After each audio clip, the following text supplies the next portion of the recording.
La brume matinale s'accrochait au domaine d'Ashford comme un linceul, s'enroulant dans la roseraie envahie par la végétation avec des doigts de gris qui obscurcissaient les fleurs fanées et les tiges enchevêtrées. Eleanor Ashford était agenouillée parmi les fleurs mourantes, sa robe déjà humide à l'ourlet, ses mains douces tandis qu'elle taillait les pousses mortes que sa mère n'aurait jamais permis de laisser s'accumuler. 10 ans. 10 ans que la fièvre avait emporté Lady Catherine Ashford, et avec elle, toute raison pour la maisonnée de remarquer sa seconde fille. Eleanor travaillait méthodiquement, ses mouvements exercés et solitaires, trouvant dans ce jardin négligé le seul endroit où sa présence ne ressemblait pas à une intrusion. Les roses avaient été la joie de sa mère. Plantées et entretenues avec une dévotion qu'Éléanore perpétuait maintenant seule, bien que personne ne remarquât ses efforts, ni n'admirât les fleurs tenaces qu'elle parvenait à faire éclore sur des tiges récalcitrantes. Elle pouvait entendre la maisonnée s'agiter derrière les fenêtres du manoir, le cliquetis du petit déjeuner que l'on dressait, et elle savait, sans même regarder l'angle du faible soleil d'octobre, qu'elle était en retard, qu'il serait déjà assis, que son absence passerait inaperçue jusqu'à ce que sa présence devienne gênante. Se relevant avec la raideur du froid et de sa position agenouillée, elle brossa la terre de ses mains et franchit le portillon du jardin, passant devant les haies taillées au cordeau qu'un autre entretenait. En direction de l'entrée des domestiques qu'elle avait appris à utiliser pour éviter de laisser des traces de terre dans les couloirs où sa sœur Vivienne pourrait la voir et lui offrir ce sourire particulier de dédain teinté de pitié. La salle du petit déjeuner était chaude et lumineuse lorsqu'elle se glissa sur sa chaise à l'extrémité de la table, la plus petite chaise à la place la moins favorable, nichée presque dans le coin où la lumière du matin n'atteignait pas. Son père, Lord Ashford, était assis en bout de table, engagé dans une conversation animée avec Vivienne, dont les cheveux dorés attrapaient le soleil comme une couronne, dont le rire résonnait dans la pièce comme une musique, dont chaque geste commandait une attention qui venait aussi naturellement que la respiration. Le bal des Hartwell fut un triomphe, père, disait Vivienne, la voix animée par la confiance de quelqu'un qui n'avait jamais douté de sa propre importance. Lady Hartwell a fait une remarque sur ma robe au moins 3 fois, et Lord Pemberton m'a demandé 2 danses, ce qui, vous le savez, est tout à fait... Eleanor attrapa le pain grillé, ses mouvements petits et silencieux, experte dans l'art de ne prendre aucune place. Un domestique remplit sa tasse de thé sans croiser son regard. Une gentillesse qu'Eleanor avait appris à interpréter comme de la pitié plutôt que comme un affront, car être invisible pour les domestiques signifiait qu'au moins il ne se joignait pas à l'effacement déterminé de son existence par la famille. « Eleanor, tu as ramené de la terre à table, » dit son père sans la regarder. Son ton, empreint de la déception, las d'un homme contraint de reconnaître un désagrément. Elle baissa les yeux sur ses mains, lavées mais portant encore les faibles croissants de terre sous ses ongles, preuve du travail matinal dans le jardin que personne ne visitait. « Je vous prie de m'excuser, père. Je m'occupais des roses de mer. » Les mots tombèrent dans un silence lourd et malvenu. L'expression de Vivienne vacilla avec quelque chose qu'Éléanore ne pouvait plus nommer. Était-ce de la douleur ou simplement de l'irritation à la mention de la femme dont l'amour avait autrefois été partagé entre 2 filles au lieu d'être entièrement concentré sur une seule? « Ces roses devraient être arrachées, » dit Lord Ashford, reportant son attention sur son assiette. « Un gaspillage de bonne terre. Vivienne, que disiez-vous à propos de Lord Pemberton ?» Et ainsi, Éléanore se dissolvait à nouveau dans l'invisibilité, un fantôme à la table de sa propre famille, oubliée aussi complètement que si elle n'avait jamais parlé. Mais avant que le destin de nos amoureux ne soit révélé, abonnez-vous pour ne manquer aucun chapitre de romance et de scandale. Et dites-nous dans les commentaires, d'où nous regardez-vous? Maintenant, Commençons. La lettre arriva 3 jours plus tard, livrée sur un papier crème avec le sceau du duc de Silverton pressé dans la cire noire, et avec elle, la maisonnée se transforma en quelque chose qu'Éléanore reconnaissait à peine, une ruche bouillonnante d'ambition et de préparation qui ne laissait aucun recoin intact par son énergie fébrile. Elle apprit son contenu, non pas de son père, qui ne songea pas à l'en informer directement, mais des voix élevées qui traversaient les couloirs du manoir alors que Lord Ashford consultait Vivienne derrière les portes closes de son bureau, leur excitation palpable même à travers le chêne et la pierre. Le duc de Silverton, veuf depuis 2 ans, immensément riche, lié à la moitié des grandes familles d'Angleterre, visiterait le domaine d'Ashford dans une quinzaine de jours pour envisager des perspectives de remariage, et Lord Ashford avait apparemment vanté auprès de sa grâce les qualités exceptionnelles de sa fille aînée lors de leur brève rencontre au bal d'ouverture de la saison. Éléanore entendit la nouvelle et sentit le poids ancien et familier s'installer sur ses épaules, la conscience de ce que serait son rôle dans cette dernière performance des aspirations de sa famille. Elle s'était déjà trouvée dans cette position une demi-douzaine de fois au cours de la dernière décennie, chaque fois pour un gentilhomme de qualité différent venu voir Vivienne briller. Éléanore devait être l'ombre qui rendait la lumière plus brillante, l'écrin sobre qui rendait le bijou plus précieux, la sœur oubliée dont la banalité même rendrait la beauté et les accomplissements de Vivienne d'autant plus extraordinaires par contraste. La maison entra en effervescence cet après-midi-là. Des couturières convoquées de Londres, des menus planifiés et replanifiés, des chambres aérées, meublées et décorées, avec une attention aux détails qui trahissait un désespoir enveloppé de fierté. Vivienne tenait sa cour dans le salon, drapée sur le canapé comme une peinture d'indolence et de grâce, lançant des ordres aux domestiques qui se précipitaient pour satisfaire ses moindres caprices, tandis qu'elle débattait des mérites de la soie bleue par rapport au vert émeraude, des peignes en perles par rapport aux épingles en diamant. Lord Ashford ne regardait pas à la dépense, son investissement dans l'avenir de sa fille étant aussi calculé que n'importe quelle entreprise commerciale, bien qu'il le dissimulât sous une dévotion paternelle qui aurait pu convaincre quiconque ne l'avait pas observé ignorer son autre fille pendant 10 ans. Les instructions d'Éléanore lui parvinrent indirectement, transmises par la gouvernante avec des yeux pleins d'excuses. Elle devait s'assurer que le manoir soit présentable, disposer des fleurs dans toutes les pièces communes, passer en revue la bibliothèque à la recherche de volumes susceptibles d'intéresser un invité ducal, et par-dessus tout se rendre utile mais discrète pendant la visite du duc. Elle devait assister au dîner pour faire le nombre à table, mais ne parler que si on s'adressait à elle. Elle devait porter ses robes les plus simples, coiffer ses cheveux sans ornement, devenir la toile blanche sur laquelle le portrait de Vivienne serait peint. Éléanore avait acquiescé, acceptant ces directives comme elle avait accepté toutes les autres, et s'était retirée dans sa petite chambre, sous les combles, où elle s'était permis, un seul instant, de ressentir tout le poids de son effacement perpétuel. Elle s'assit sur le bord de son lit étroit, les mains jointes sur ses genoux, et laissa une seule larme tracer son chemin sur sa joue avant de l'essuyer avec des doigts fermes et de se lever pour commencer ses préparatifs. Ce soir-là, tandis que Vivienne dînait de mets délicats préparés pour tester des recettes en vue de la visite du duc, Éléanore travaillait seule dans le salon avec des brassées de roses tardives du jardin de sa mère, les arrangeant dans des vases avec un soin que personne ne lui attribuerait, créant une beauté qui serait admirée sans que personne ne songe à se demander quelle main l'avait fait naître. Le duc de Silverton arriva un jeudi après-midi, alors que le ciel d'octobre pesait, bas et gris, sur le domaine d'Ashford. Sa voiture, magnifique et imposante, remonta l'allée soigneusement balayée qu'Éléanore avait passée la veille à débarrasser des feuilles mortes et des débris.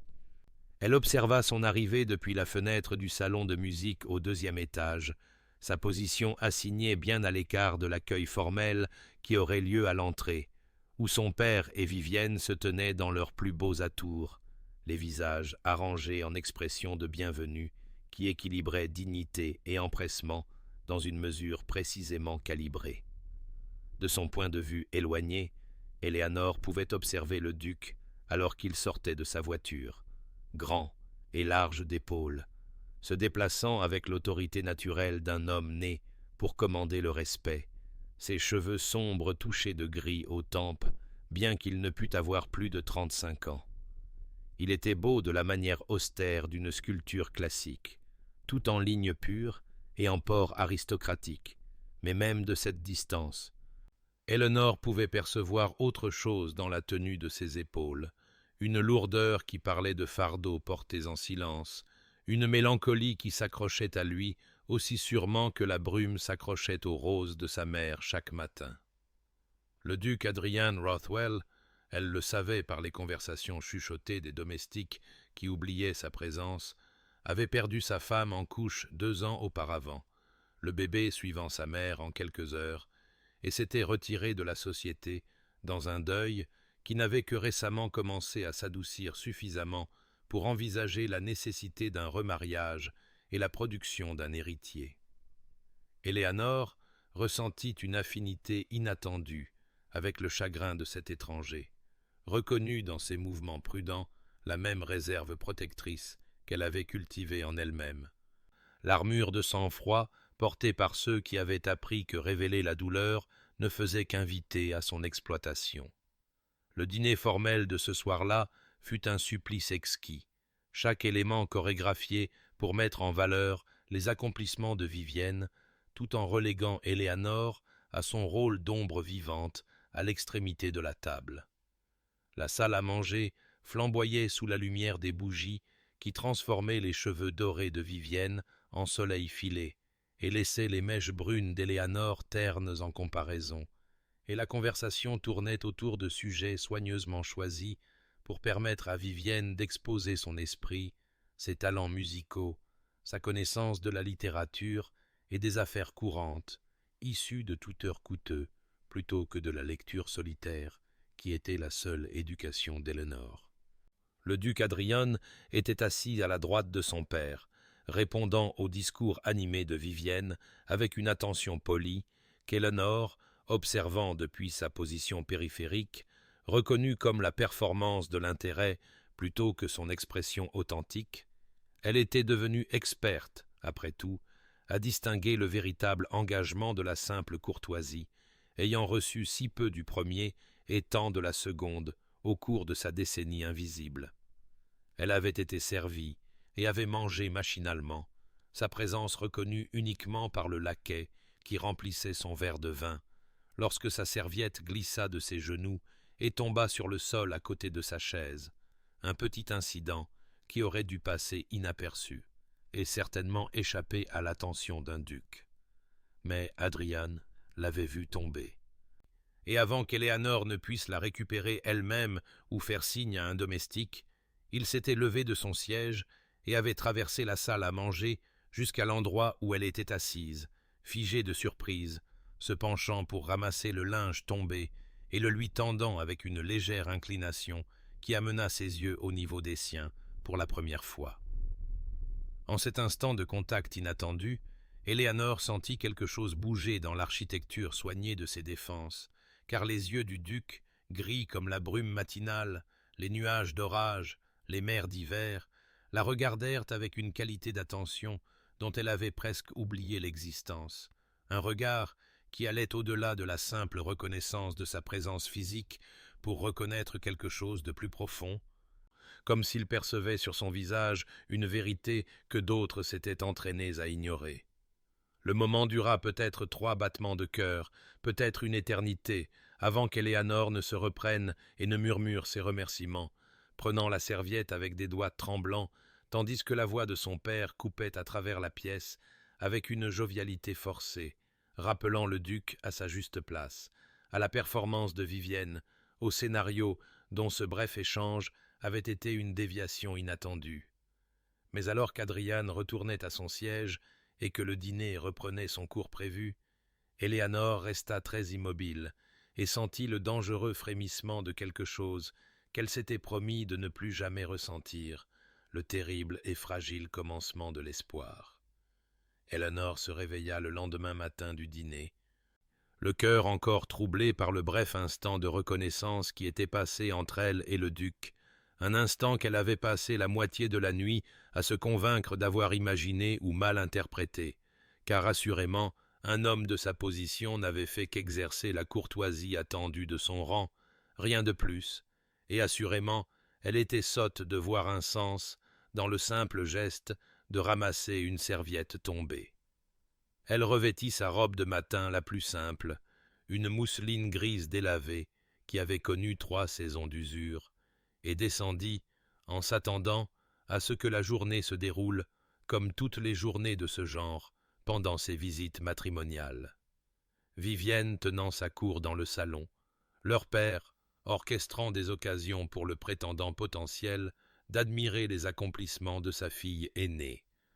Éléanore elle-même se fondant dans le décor ou se retirant dans les cuisines pour aider à des tâches indignes de l'attention de la famille, mais adaptées à sa position liminale dans la maisonnée.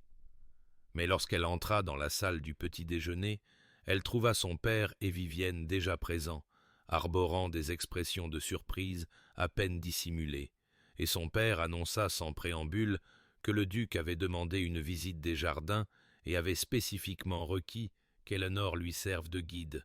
car on lui avait laissé entendre qu'elle les entretenait. Les mots frappèrent Éléanore comme des pierres, chacune nécessitant un examen pour y déceler un sens caché ou une moquerie, et elle resta figée sur le seuil pendant que son père continuait, disant que naturellement le duc était simplement poli, faisant la conversation avant que les choses sérieuses de la cour ne commencent, et qu'Éléanore devrait l'obliger pendant 1 heure ou 2 avant de se faire discrète afin que Vivienne puisse les rejoindre pour le reste de la matinée. L'expression de Vivienne vacilla avec quelque chose qu'Éléanore ne pouvait pas tout à fait nommer. Pas de l'inquiétude, certainement, car Vivienne ne s'était jamais souciée des activités d'Éléanore,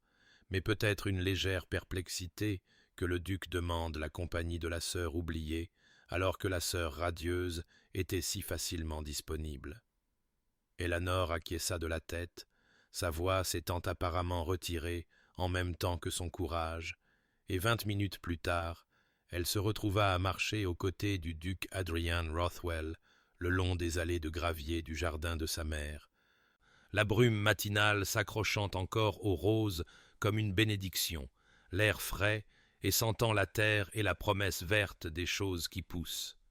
Ils marchèrent en silence pendant plusieurs instants, Éléanore intensément consciente de sa présence à ses côtés, de la façon dont sa taille l'obligeait à lever les yeux pour voir son visage, de la distance prudente qu'il maintenait et qui parlait de respect plutôt que d'indifférence, et finalement il parla, lui demandant depuis combien de temps elle s'occupait de ses jardins, et quelque chose dans la curiosité sincère de son ton détendit l'étreinte de l'anxiété dans sa poitrine. Elle se surprit à répondre honnêtement, lui racontant que sa mère avait planté les roses il y a 20 ans, qu'Éléanore avait travaillé à ses côtés enfant,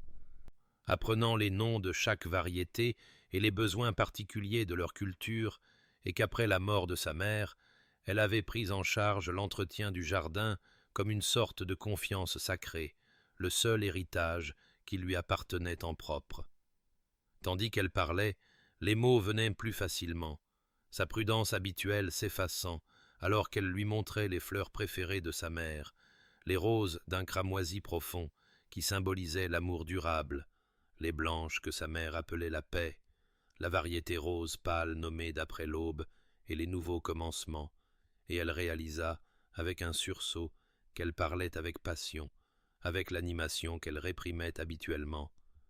et que le duc Adrian écoutait avec une attention qui allait au-delà de la simple politesse. Il posait des questions qui démontraient qu'il l'écoutait vraiment, sur la composition du sol et les défis de l'entretien des vieilles roses, sur le fait de savoir si elle avait ajouté ses propres variétés et ce qui avait guidé ses choix, et quand elle s'arrêta, soudainement gênée,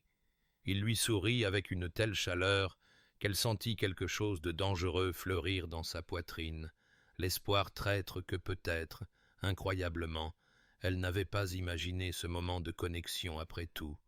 que peut-être cet étranger aux yeux tristes voyait en elle quelque chose que sa propre famille avait depuis longtemps cessé de chercher.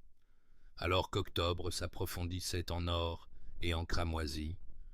les arbres entourant le domaine d'Ashford se transformant en flammes de couleur qui auraient semblé criardes si elles n'avaient été si déchirantes de beauté, le duc Adrian Rothwell devint une présence récurrente dans l'existence soigneusement ordonnée d'Eleanor, arrivant 2 et parfois 3 fois par semaine, avec une régularité qui commença à ébranler les suppositions de la maisonnée quant au but de ses visites. Il venait ostensiblement pour rendre visite à la famille, pour continuer son évaluation de Vivienne en tant que future épouse,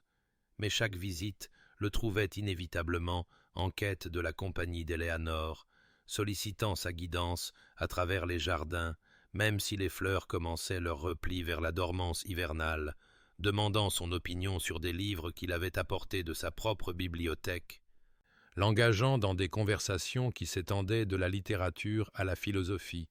en passant par la nature du deuil et la possibilité de la joie après la perte. Éléanore se surprit à anticiper ses arrivées avec un mélange d'exaltation et d'effroi, car chaque conversation écaillait une nouvelle couche de l'engourdissement protecteur qu'elle avait cultivé, exposant des zones à vif dans son cœur qu'elle croyait enfouies en toute sécurité. Et pourtant, elle ne pouvait se résoudre à se soustraire au cadeau sans précédent de son attention, à l'expérience enivrante d'être véritablement entendue par une autre âme. Il parlait de poésie, il admirait Wordsworth, tandis qu'elle défendait la noirceur passionnée de Byron et des obligations sociales qui les contraignaient tous les deux. Adrian, avouant qu'il avait passé les 2 années depuis la mort de sa femme à jouer le rôle du duc en deuil, alors qu'à l'intérieur, il ressentait plus de soulagement que de chagrin, car son mariage avait été arrangé par leur famille, et bien qu'il ait respecté Catherine et pleuré sa perte, il n'avait jamais connu la connexion des esprits et des âmes qu'on lui avait appris à croire n'être qu'une fiction romantique. Eleanor écoutait ces révélations avec émerveillement, comprenant pour la première fois que même ceux qui semblaient posséder tout ce que la société valorisait, titres, richesses, position, pouvaient connaître leur propre forme d'invisibilité, leur propre emprisonnement, dans des rôles qui niaient leur essence même.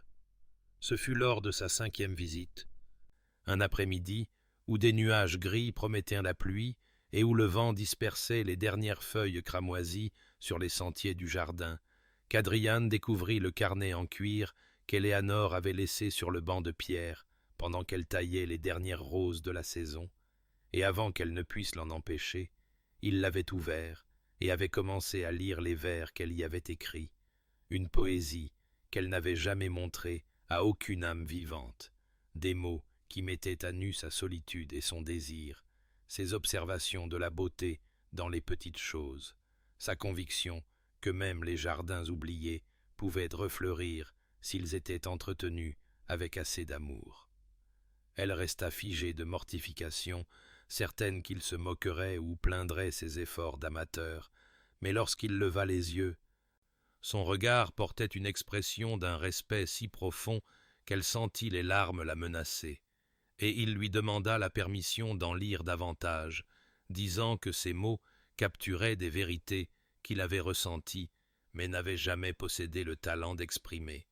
et lui ferait-elle assez confiance pour partager cette partie d'elle-même, comme elle avait déjà partagé sa connaissance des roses et ses pensées sur le deuil. À partir de ce moment, quelque chose changea entre eux, la conversation passant de la courtoisie prudente d'une nouvelle connaissance à l'intimité plus profonde d'une véritable amitié, et Éléanore se sentit à la fois terrifiée et vivante d'une manière qu'elle n'avait pas connue depuis la mort de sa mère.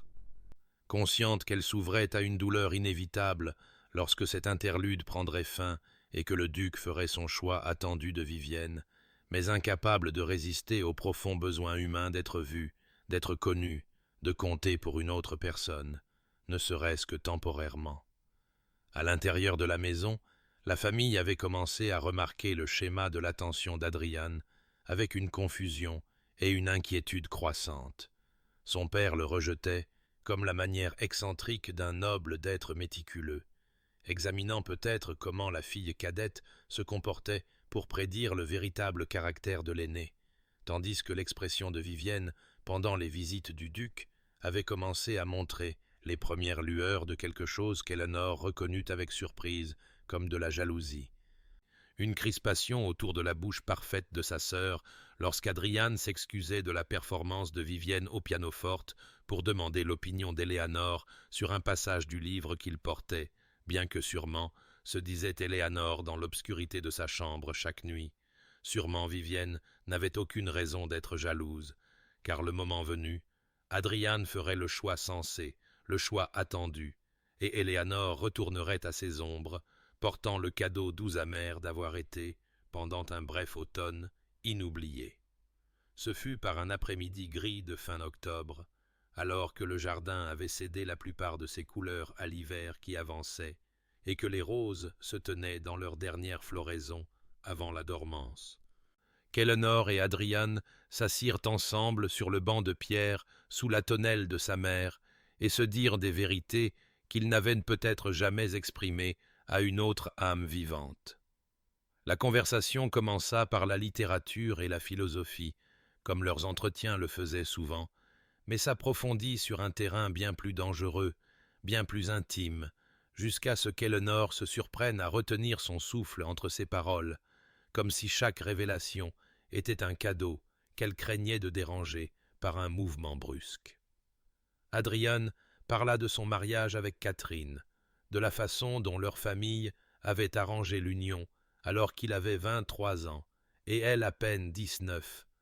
de leurs efforts sincères pour construire l'affection à partir du devoir et de la façon dont ils avaient atteint un partenariat respectueux qui satisfaisait les attentes de la société tout en les laissant tous les deux, soupçonnait-il, secrètement seuls d'une manière qu'aucun n'avait osé nommer à voix haute. Il expliqua comment sa mort en couche 2 ans plus tôt l'avait rempli de chagrin, non seulement pour la perte de sa vie et de celle de leur enfant, mais aussi pour la perte de la possibilité qu'ils auraient pu finalement trouver la connexion plus profonde à laquelle tous deux avaient peut-être secrètement aspiré. Il décrivit la solitude de sa position, la façon dont chaque interaction en société ressemblait à une performance, le duc de Silverton jouant son rôle avec la gravité et le charme approprié, tandis que l'homme derrière ce titre aspirait à une reconnaissance authentique, à quelqu'un qui pourrait voir au-delà des attributs du rang, jusqu'à l'âme humaine en dessous. Éléanor écoutait, le cœur battant si fort qu'elle craignait qu'il ne l'entende, comprenant pour la première fois que l'isolement qu'elle avait connu dans la maison de sa famille existait sous différentes formes, même dans les plus grands domaines, même derrière les titres les plus enviés. Quand il eut fini de parler, il la regarda avec une honnêteté si vulnérable qu'elle sentit ses propres murs s'effondrer, et elle s'entendit lui raconter ce qu'elle n'avait jamais dit à personne. La décennie depuis la mort de sa mère, où elle était devenue de plus en plus invisible pour sa famille.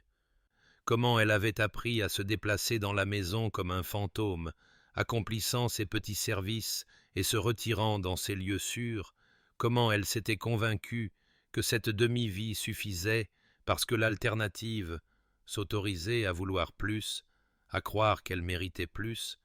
l'aurait brisée entièrement. Elle parla de la douleur particulière d'être invisible aux yeux de ceux qui devraient vous aimer le plus, de voir sa sœur recevoir toute l'attention et la fierté de leur père, tandis qu'Éléanor était oubliée à la table du petit déjeuner, ignorée dans la conversation, exclue des décisions familiales, comme si elle était une servante plutôt qu'une fille. Elle fut surprise de sentir des larmes sur ses joues, les premières qu'elle s'était autorisée à verser en présence d'Adrian, les premières qu'elle s'était autorisée à verser depuis plus longtemps qu'elle ne pouvait s'en souvenir. Pendant qu'elle parlait, il s'était rapproché sur le banc, assez près pour qu'elle puisse sentir sa chaleur à côté d'elle, et quand elle se tut, il tendit lentement la main, lui laissant le temps de reculer si elle le souhaitait, et prit sa main dans la sienne. C'était le premier contact délibéré entre eux, au-delà de ce moment initial avec la serviette tombée, et le contact envoya une telle décharge de reconnaissance à travers elle qu'elle faillit retirer sa main, tant l'intensité de ce geste était grande,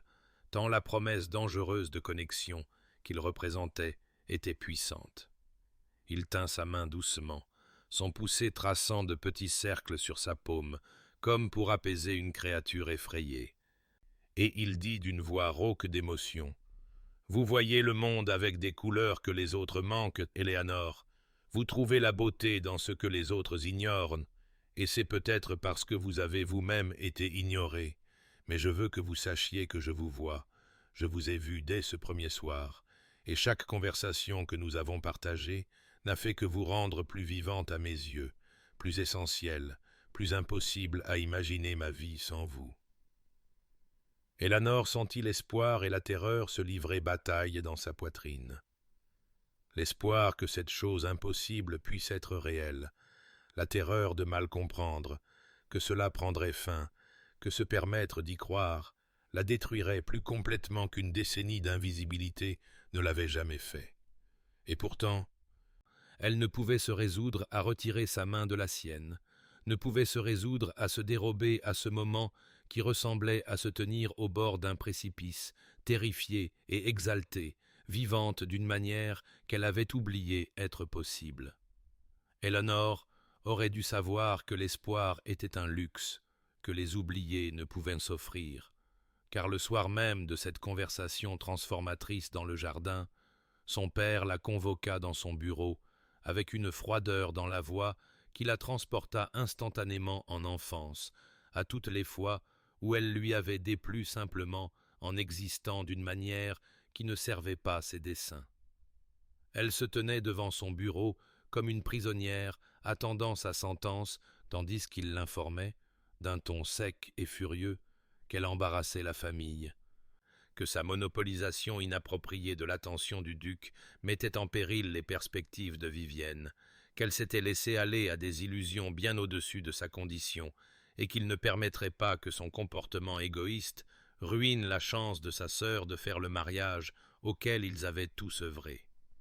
Il lui ordonna de cesser complètement de passer du temps avec le duc, de rester dans sa chambre pendant ses visites, de se souvenir de sa place en tant que fille cadette, dont le rôle était de soutenir l'avancement de sa sœur,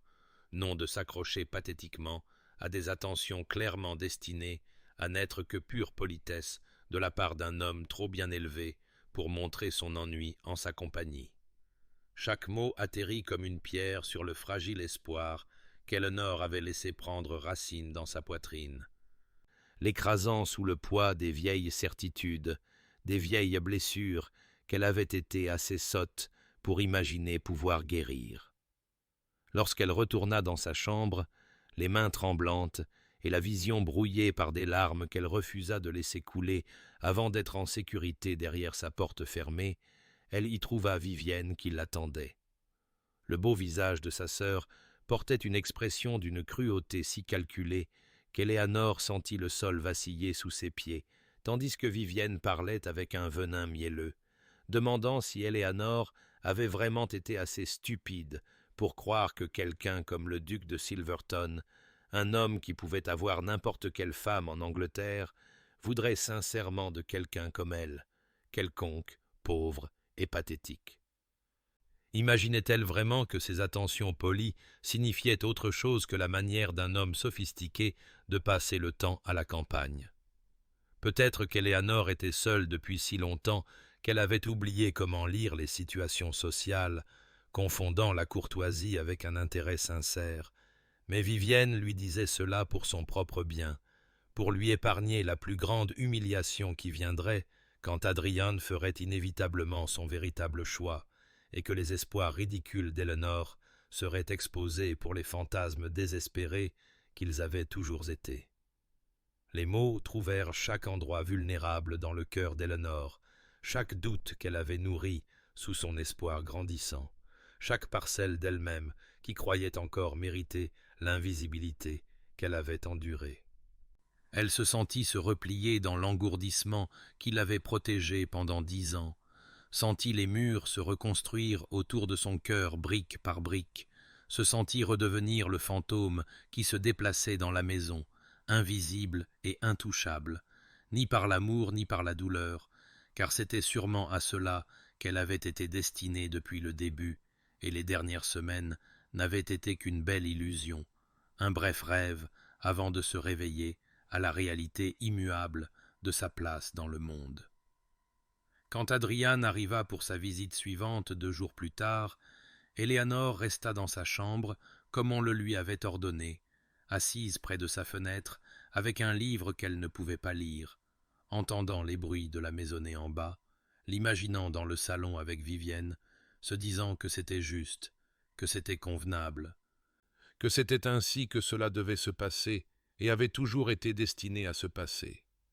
Et quand une des servantes vint lui dire que le duc l'avait demandé, qu'il avait semblé confus par son absence, elle fit dire qu'elle était indisposée et ne pouvait recevoir de visiteurs, se détestant pour sa lâcheté, même si elle ne pouvait se résoudre à lui faire face, à voir dans ses yeux la confirmation que son père et sa sœur avaient eu raison sur tout,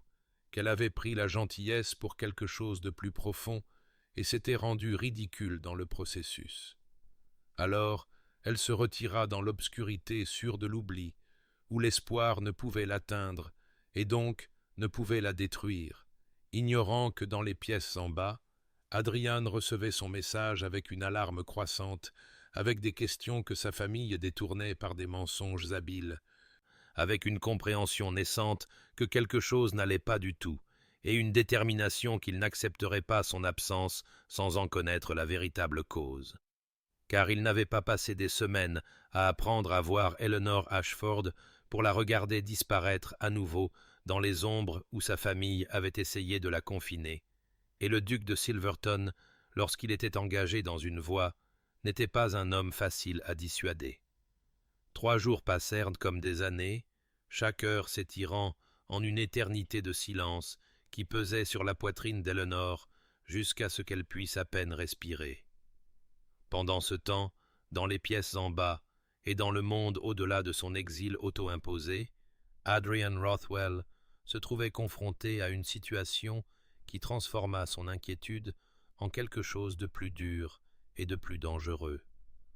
Une fureur froide face à l'injustice qui lui rappela qu'il n'était pas seulement un homme amoureux, mais un duc avec un pouvoir qu'il avait été trop doux pour exercer jusqu'à ce que les circonstances l'exigent. Le 2e jour de l'absence d'Eleanor, il avait demandé directement à son père pourquoi mademoiselle Eleanor ne se joignait plus à eux, son ton soigneusement poli, mais teinté d'une insistance qui fit que Lord Ashford se sentit mal à l'aise, avant d'offrir l'explication répétée qu'Eleanor était indisposée, une plainte féminine qui passerait avec le temps, rien qui ne doive inquiéter sa grâce. Et peut-être pourrait-il discuter des arrangements pour la prochaine assemblée du comté, où Vivienne serait ravie de danser la première série avec lui s'il lui faisait cet honneur. Adrian avait accepté cette dérobade avec une courtoisie de surface, tout en notant la fluidité du mensonge, la façon dont les yeux de Lord Ashford fuyaient les siens, la performance d'inquiétude paternelle qui sonnait creux face à ce qu'Adrian avait appris de la dynamique de cette famille au cours des dernières semaines. Il avait souri et fait des bruits appropriés à propos de l'Assemblée, tandis que son esprit analysait la situation avec la précision stratégique qui lui avait valu le succès tant en affaires qu'en politique, reconnaissant qu'une confrontation directe ne ferait que pousser la famille d'Eleanor à la garder plus étroitement, mais que l'information était une forme de pouvoir et qu'il avait besoin de comprendre la véritable nature de ce à quoi il faisait face. Ce fut Madame Brennan, la gouvernante qui avait servi la famille Ashford pendant 30 ans et qui avait vu Eleanor passer d'une enfant chérie à un fantôme, qui lui donna finalement la vérité.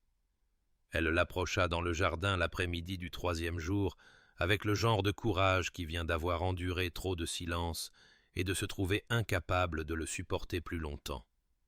Elle lui dit, d'un ton bas et urgent,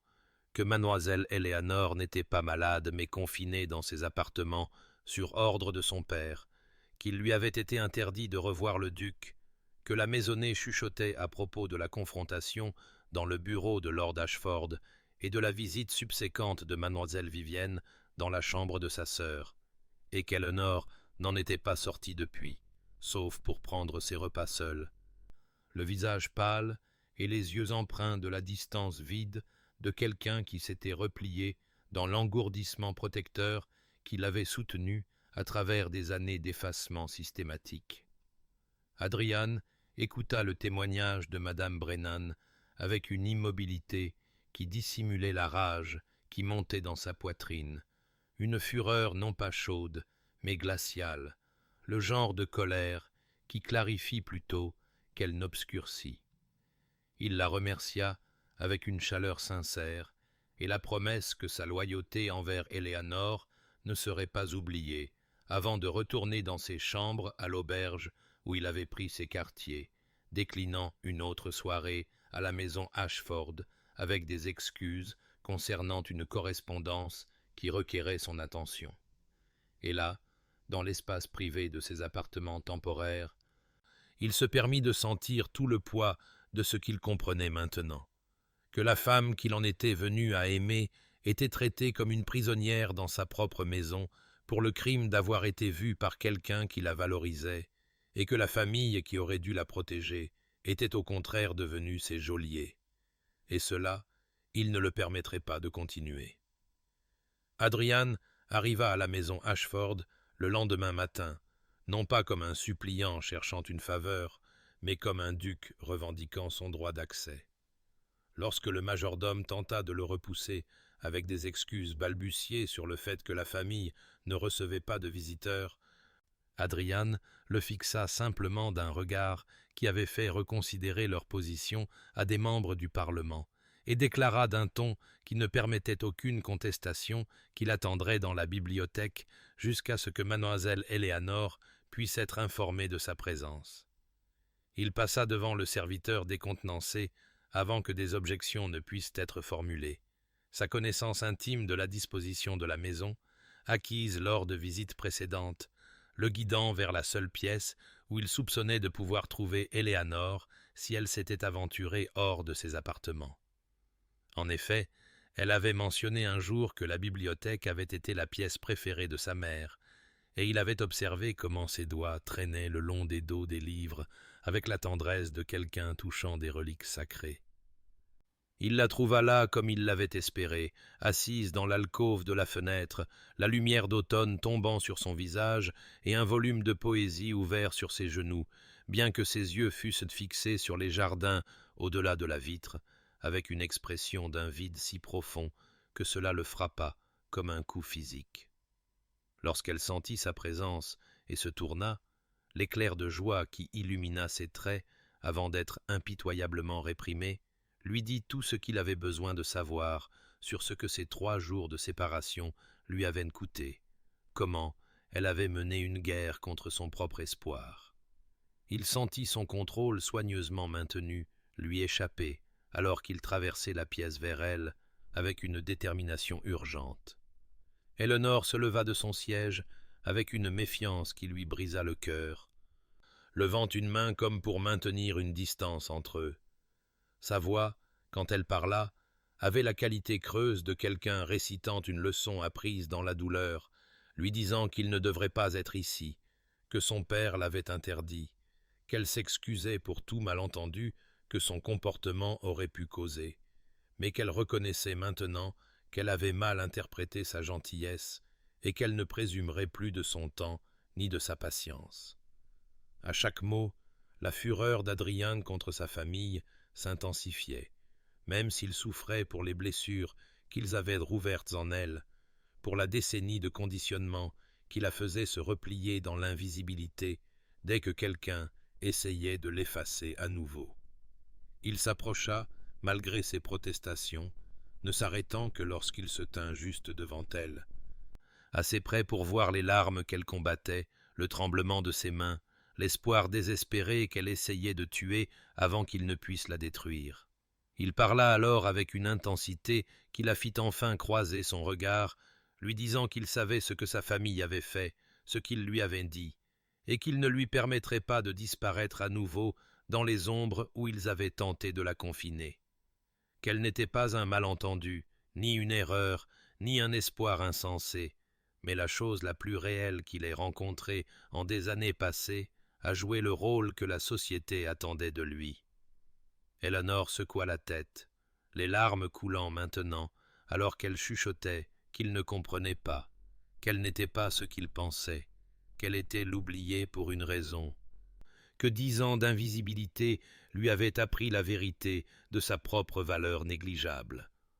Sa voix se brisa sur les mots, comme si les prononcer à voix haute lui coûtait tout ce qui lui restait. Adrian l'attira alors à lui, ses mains encadrant son visage avec une douceur qui contrastait avec la passion de sa voix. « Pendant 10 ans, vous avez survécu en étant invisible, Eleanor, mais je vous vois depuis le premier instant où nos regards se sont croisés à cette table. Je vous ai vu dans chaque conversation que nous avons partagée, dans chaque mot de poésie que vous m'avez confié, dans la façon dont vous entretenez les roses de votre mère, comme si l'amour lui-même pouvait éclore d'une attention soignée. Et ce que je vois, ce n'est pas quelqu'un d'oublié, mais quelqu'un d'inoubliable. Non pas quelqu'un d'une valeur négligeable, mais quelqu'un d'une valeur si profonde que l'aveuglement de votre famille à son égard ne témoigne que de leur pauvreté de vision et non d'un manque en vous. Et avant qu'elle ne puisse protester à nouveau, avant que les murs ne puissent se reconstruire complètement, il l'embrassa avec toute la certitude qu'il ressentait, avec des semaines de désir accumulés, de compréhension nouvelle et de détermination à ce qu'elle ne soit pas effacée. Après un moment d'immobilité stupéfaite, les défenses d'Eleanor s'effondrèrent, et elle lui rendit son baiser avec une faim qui parlait de 10 ans passés, sans être touchée, sans être vue, sans être aimée, ses mains agrippant son manteau, comme s'il était la seule chose solide dans un monde qui lui avait appris à s'attendre à la dissolution. Quand ils se séparèrent enfin, tous deux tremblaient, tous deux irrévocablement changés, tous deux conscients que ce moment avait transformé ce qui était possible et qu'il n'y aurait pas de retour à la distance prudente qui avait précédé. Car l'espoir, une fois véritablement allumé, ne peut être facilement éteint, et Eleanor le sentit l'inonder malgré sa peur, malgré tout, une ruée terrifiante et exaltante de possibilités que peut-être, incroyablement, elle pourrait être autorisée à passer de l'ombre à la lumière. Ils restèrent dans la quiétude dorée de la bibliothèque pendant un instant qui s'étira au-delà du temps, enveloppés dans la paix fragile d'une vérité partagée et d'un espoir timide. Mais la paix dans la maison Ashford était une denrée qui n'avait jamais été accordée à Eleanor pour longtemps, et le destin, ou peut-être simplement la nature soupçonneuse de son père, intervint avec le bruit de pas dans le couloir et la porte s'ouvrant sans la courtoisie de frapper. Lord Ashford entra avec la présomption du propriétaire pour trouver sa fille oubliée dans les bras du duc qu'il avait destiné à Vivienne, et la rage qui inonda ses traits le transforma en quelque chose de terrible et jusqu'alors dissimulé, une fureur qui avait peut-être toujours existé sous son indifférence étudiée, mais qui n'avait jamais été dirigée contre quelqu'un qu'il considérait comme trop insignifiant pour mériter une émotion aussi intense. Ce qui suivit se déroula avec l'élan terrible d'une avalanche. Le hurlement de Lord Ashford fit accourir les domestiques et sortir la famille de diverses pièces.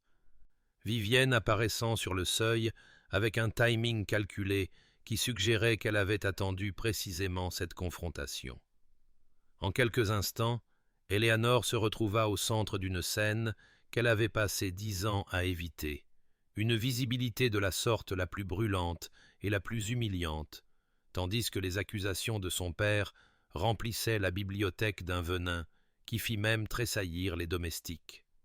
Il la traita de manipulatrice qui avait comploté pour piéger un duc, d'arriviste qui avait utilisé sa position dans la maisonnée pour s'insinuer par la tromperie, d'une honte pour le nom de la famille qui avait toujours été plus de problèmes qu'elle n'en valait la peine. Imaginait-elle que quelqu'un du rang de Silverton pourrait vraiment vouloir de quelqu'un d'aussi quelconque et oubliable qu'elle? Pensait-elle que ses tentatives pathétiques de poésie et ses mains tachées de terre, à force de fouiller dans les jardins, la rendaient apte à être une duchesse? Et comment osait-elle prétendre s'élever au-dessus de sa condition, alors qu'on lui avait donné abri et subsistance, malgré sa profonde inutilité pour les perspectives de la famille?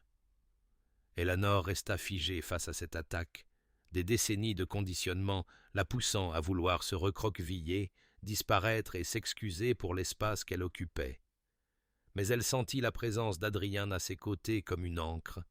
et lorsque son père marqua une pause pour reprendre son souffle, Vivienne s'avança, des larmes coulant sur son beau visage, dans une performance de trahison blessée, déclarant sur un ton d'angoisse théâtrale qu'elle avait fait confiance à Eleanor, qu'elle avait pensé malgré tout qu'elles étaient sœurs, et pourtant Eleanor avait délibérément volé le seul homme qui avait montré de l'intérêt pour leur famille, avait usé de ses ruses et de sa prétention d'intérêts intellectuels pour manipuler un veuf en deuil. Comment Eleanor pouvait-elle lui faire ça? Comment pouvait-elle être si cruelle, si égoïste, si calculatrice dans sa destruction de la seule chance de bonheur de Vivienne? Les mots frappaient comme des coups physiques, chaque accusation conçue pour blesser, car Vivienne, seule parmi la famille, connaissait assez bien Eleanor pour savoir précisément où elle était la plus vulnérable. Eleanor sentit quelque chose en elle commencer à se fissurer sous l'assaut, les murs prudents qu'elle avait construits pour se protéger de ce genre d'exposition commençant à s'effondrer.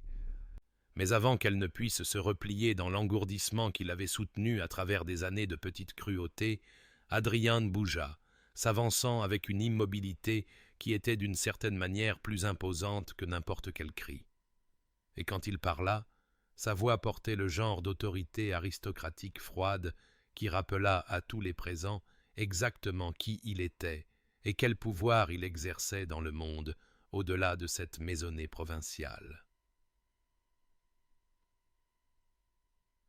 « Vous ne lui parlerez pas de cette façon, » dit Adrian, et chaque mot tomba comme un coup de marteau de juge, créant le silence dans son sillage. Son regard passa de Lord Ashford à Vivienne, avec une expression qui les fit tous deux reculer instinctivement. « Vous ne porterez pas d'accusation sur une femme dont vous avez systématiquement échoué à reconnaître le caractère. Et vous ne prétendrez certainement pas que votre colère provient d'un souci de bienséance, alors que ce qui vous enrage vraiment, c'est que quelqu'un a enfin vu de la valeur là où vous avez insisté qu'il n'y en avait aucune. » L'autorité dans sa voix, la conviction absolue, créa un espace dans lequel quelque chose d'inédit put se produire. Car Eleanor sentit la fissure en elle s'élargir, non pas en un effondrement, mais en une ouverture. Et avant de comprendre pleinement ce qu'elle faisait, elle entendit sa propre voix s'élever, calme au début mais gagnant en force, et elle commença enfin, après 10 ans de silence, à dire sa vérité. La voix d'Eleanor, lorsqu'elle émergea, n'était pas forte, elle n'en avait pas besoin, car elle portait le poids de 10 années de silence accumulé. Elle parla sans colère, mais avec une vérité qui était en quelque sorte plus dévastatrice que n'importe quelle rage aurait pu l'être. D'un ton qui ne tremblait que légèrement, elle leur dit qu'elle avait été un fantôme dans cette maison depuis le jour de la mort de sa mère, qu'elle avait mis des tables pour lesquelles personne ne la remerciait, arrangé des fleurs que personne ne remarquait, entretenu les jardins de sa mère, parce que quelqu'un devait se souvenir que l'amour avait autrefois existé entre ces murs. Elle avait fait cela non pas en attendant de la gratitude, mais en espérant au moins la reconnaissance de son existence, qu'elle était une fille, une sœur et une personne digne d'une considération élémentaire. Elle leur raconta alors les petites cruautés accumulées de l'invisibilité, les anniversaires oubliés, les Noëls où les cadeaux étaient une pensée après coup, les conversations qui s'arrêtaient lorsqu'elle entrait dans une pièce, non pas parce qu'elle avait interrompu, mais parce que sa présence était jugée si négligeable qu'elle ne méritait pas d'ajustement, les années à se faire dire par le silence et l'indifférence qu'elle était moins qu'eux, valait moins qu'eux, méritait moins que l'espace qu'elle occupait. Elle parla de voir Vivienne recevoir tous les avantages, toutes les opportunités, chaque once de la fierté et de l'attention de leur père,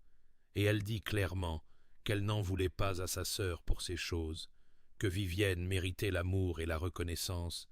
mais que d'une manière ou d'une autre, dans cette maisonnée, il avait été décidé qu'il n'y avait assez de valeur à reconnaître que pour une seule fille, et qu'Éléonore avait été désignée comme celle qui existerait dans l'ombre pour que Vivienne puisse briller plus fort. Elle avait accepté ce rôle avec autant de grâce qu'elle pouvait en rassembler parce qu'elle les avait aimés, avait désespérément voulu être aimée en retour,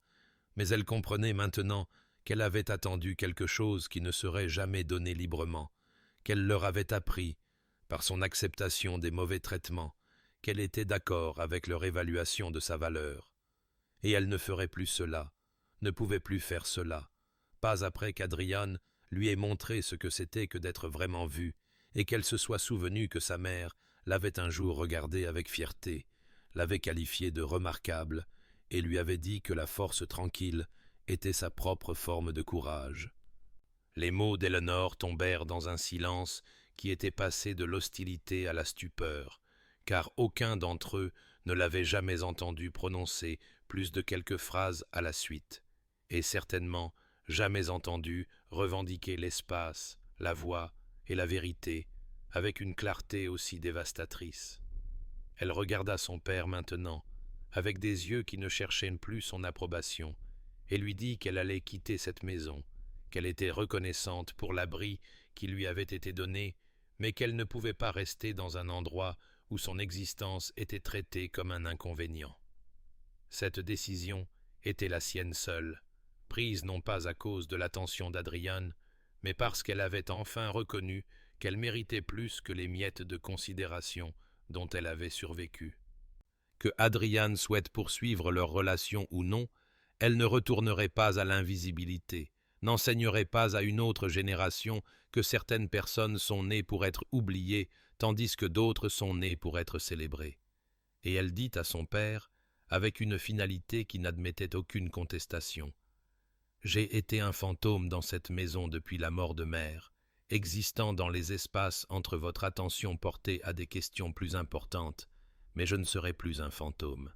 Je choisis d'être réel, d'être vu, d'être reconnu comme ayant de la valeur, et si cette famille ne peut pas me donner cela, alors je le trouverai ailleurs, car j'ai appris qu'il vaut mieux être seul et visible à ses propres yeux que d'être entouré de gens qui vous regardent comme si vous étiez faite de verre. » La transformation dans la pièce était palpable. Des domestiques pleuraient ouvertement face à cette rébellion tranquille, le visage de Lord Ashford passant par la rage, le choc et quelque chose qui aurait pu être la reconnaissance de sa propre culpabilité. Vivienne était figée dans sa performance de trahison blessée, comme incertaine de la manière de procéder alors que ses outils habituels s'étaient avérés inefficaces. Et Adrian regardait Éléonore avec une expression de profonde admiration et d'amour qui lui fit sentir pour la première fois que peut-être sa voix, si longtemps réprimée, avait valu l'attente, valu la peur de parler, car en revendiquant sa propre valeur, elle avait découvert un pouvoir qu'elle ne savait pas posséder, le pouvoir d'une femme qui, enfin, après des années d'effacement, refuse de se laisser effacer plus longtemps. Dans le silence chargé qui suivit la déclaration d'Éléonore,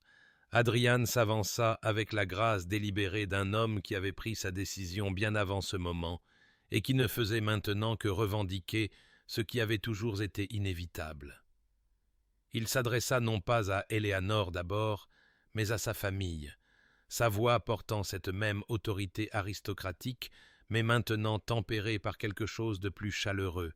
une conviction qui transcendait l'obligation sociale et entrait dans le domaine de la certitude absolue. Il dit à Lord Ashford avec une parfaite formalité « Je suis venu dans cette maison à votre invitation pour envisager une alliance matrimoniale, et j'ai en effet trouvé une femme que je souhaite faire ma duchesse, bien que ce ne soit pas la fille que vous aviez prévu d'offrir. » Il laissa ces mots s'installer avant de continuer, son regard englobant Vivienne, dont la performance avait faibli pour laisser place à une incertitude authentique. Mademoiselle Vivienne est en effet accomplie et belle, tout ce que la société valorise chez une épouse potentielle, mais je ne cherche pas seulement l'accomplissement ou la beauté. Je cherche un partenariat, une camaraderie intellectuelle, une rencontre des âmes qui transcendent les arrangements superficiels qui passent pour des mariages dans notre classe. Puis il se tourna vers Éléonore avec une expression qui lui coupa le souffle, car elle vit dans ses yeux non pas de la pitié ou de la charité, mais de la reconnaissance, du respect et quelque chose qui ressemblait terriblement à de l'amour. Il s'adressa à elle comme il s'adresserait à une égale dans une négociation d'une profonde importance, disant « Mademoiselle Éléonore, je suis venu dans cette maison à la recherche d'une épouse, et j'ai trouvé quelque chose de bien plus rare. J'ai trouvé mon égal, quelqu'un qui voit le monde avec les yeux d'un poète et l'esprit d'un philosophe, qui a survécu à une décennie d'effacement avec une grâce et une dignité qui briserait des âmes moindres, qui entretient des jardins et écrit des vers et porte en elle une profondeur de sentiment que la plupart des gens passent leur vie sans jamais découvrir. » Il s'approcha d'elle, assez près pour qu'elle puisse voir les taches d'or dans ses yeux gris, et il dit avec une formalité qui rendit les mots, d'une certaine manière, plus intimes plutôt que moins. « Je vous demande, Éléonore Ashford, si vous consentiriez à devenir ma femme, à être la duchesse de Silverton, non pas parce que je vous sauve de vos circonstances, mais parce que je ne peux imaginer affronter l'avenir sans votre sagesse et votre chaleur particulière à mes côtés, parce que les conversations avec vous m'ont appris que je ne faisais qu'exister plutôt que de vivre,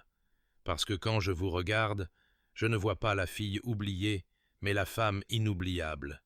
et je serais honoré, au-delà de toute mesure, si vous me permettiez de passer le reste de ma vie à m'assurer que vous êtes vu, entendu et valorisé comme vous le méritez. »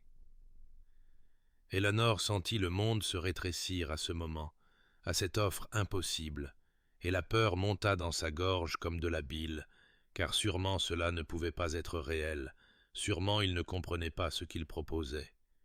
Elle s'entendit dire, avec un tremblement qu'elle ne pouvait contrôler, « Vous vous lieriez à la fille oubliée? Votre réputation, votre position dans la société. Ils diront que vous avez été ensorcelé, ou que vous avez perdu la raison, que vous avez choisi la sœur inférieure par une sorte de rébellion perverse contre la bienséance. » Elle chercha dans son visage le doute, l'hésitation ou les premiers signes de reconsidération, mais Adrian ne fit que sourire, avec une tendresse qui lui fit piquer les yeux de larmes non versées. Il tendit la main vers la sienne avec un geste interrogateur qui lui donnait toute possibilité de refuser, et quand elle ne la retira pas, il prit ses doigts dans les siens et dit avec une conviction absolue « Vous êtes inoubliable, Éléonore. Vous l'avez été depuis le début, depuis le moment où vous m'avez regardé de l'autre côté de la table de votre père avec de la tristesse et de l'intelligence dans les yeux, depuis notre première conversation dans le jardin, quand vous avez parlé des roses comme si elles étaient de vieilles amies, depuis chaque rencontre subséquente où j'ai découvert en vous de nouvelles couches d'esprit, de compassion et de courage tranquille. Et je ne vous sauve pas plus que vous ne me sauvez, car nous sommes simplement deux personnes qui ont reconnu l'une en l'autre la possibilité d'un partenariat authentique d'être vraiment connu et vraiment valorisé. Et je place ce choix entièrement entre vos mains, parce que c'est ce que signifie le partenariat. Je ne vous emporterai pas sur une vague de présomption aristocratique, mais je me tiendrai à vos côtés si vous choisissez d'avancer vers un avenir différent, et quelle que soit votre décision, je la soutiendrai, car votre volonté et votre voix comptent plus que mes désirs. La proposition flottait dans l'air entre eux, lourde de possibilités et de terreur, et du faible et fragile espoir que peut-être, après 10 ans d'invisibilité, Eleanor Ashford pourrait enfin entrer dans la lumière et s'autoriser à être pleinement, glorieusement, inoubliablement vue. Eleanor se tenait au centre du salon, la proposition d'Adrian suspendue dans l'air comme quelque chose de fragile et d'incroyablement précieux. Elle sentit le poids de 10 années peser sur ce seul moment de choix, 10 années de conditionnement qui murmuraient qu'elle n'était pas digne d'un tel amour, qu'elle devrait décliner avec grâce et lui épargner l'embarras d'avoir mal choisi, que les femmes comme elle, filles oubliées, sœurs invisibles, fantômes dans leur propre maison, n'avaient pas le droit d'entrer dans les contes de fées et de réclamer une fin heureuse. Et pourtant, alors même que ces voix familières du doute s'élevaient en elle, elle sentit autre chose s'agiter, un souvenir refaisant surface des années précédant la mort de sa mère, quand elle était petite, aimée et vue. Elle se souvint, avec une clarté soudaine et cristalline, d'un après-midi dans la roseraie, lorsque sa mère s'était agenouillée à côté d'elle, avait glissé une mèche de cheveux derrière son oreille et avait dit « Eleanor, ma chérie, tu as un courage tranquille qui te servira toute ta vie. Tu vois profondément, tu ressens profondément. Et quand viendra le moment pour toi de choisir ton propre chemin, ne laisse pas la peur te rendre petite, car tu es née pour fleurir tout aussi sûrement que ces roses, et la bonne terre et la bonne lumière viendront quand tu seras prête à grandir vers elles. » Eleanor comprenait maintenant que sa mère avait su, d'une manière ou d'une autre, avait vu l'avenir se dérouler et avait planté des graines de valeur dans le cœur de sa fille que 10 ans de négligence n'avaient pas tout à fait réussi à tuer. Elle regarda Adrian, ne voyant pas un sauveur ou une échappatoire, mais un partenariat, une reconnaissance et la terrifiante et belle possibilité d'être pleinement connue. Elle pensa à la roseraie derrière ses fenêtres, à la façon dont les buissons de sa mère avaient semblé morts chaque hiver, mais revenaient chaque printemps plus glorieux qu'auparavant, parce que leurs racines étaient profondes et vraies. Et elle comprit qu'elle aussi avait des racines, que l'invisibilité ne l'avait pas effacée, mais l'avait peut-être préparée à ce moment en lui apprenant à valoriser la substance plutôt que l'apparence, la profondeur plutôt que l'éclat superficiel, la connexion authentique plutôt que le charme performatif. Elle prit une inspiration qui lui parut être la première vraie inspiration qu'elle avait prise en une décennie. Elle regarda d'abord son père, dont le visage montrait de la confusion et de la colère de voir son autorité défiée, puis Vivienne, dont la façade parfaite s'était fissurée pour révéler une véritable incertitude en dessous,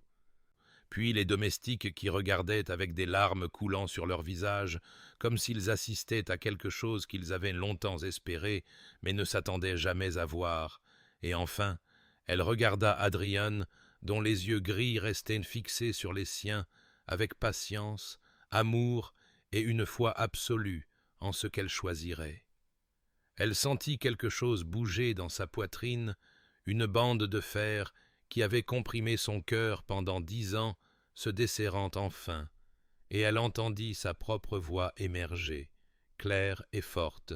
alors qu'elle disait « J'ai passé 10 ans à croire que j'étais oubliée parce que j'étais oubliable, que j'étais invisible parce que j'étais indigne d'être vue,